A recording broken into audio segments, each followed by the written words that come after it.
In this series, we've learned all about composting and how to make a compost heap. And the question I get a lot, and the one that luckily I haven't had a problem with, is what to do when your compost heap stinks. And you know, just like garbage, if it has a big pile of it and it's not getting any air, it starts to stink. But there's some very easy solutions. And with a compost heap, if it's smelling, it means it's not getting enough air. It's not getting oxygen.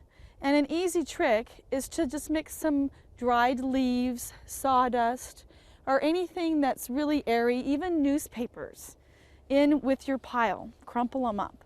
And that way, it can get aerated a bit.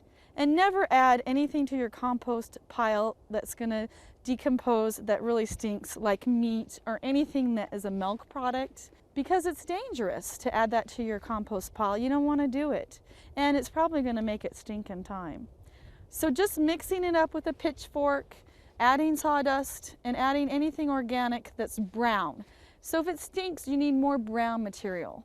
And most of the time, green materials are the grass clippings and leaf clippings and things that are green, whereas brown is once everything's dried. So leaf clippings that are dried out are going to be brown.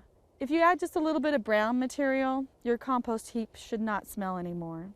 So in the next segment, we'll talk about how to turn your compost heap into a flower bed.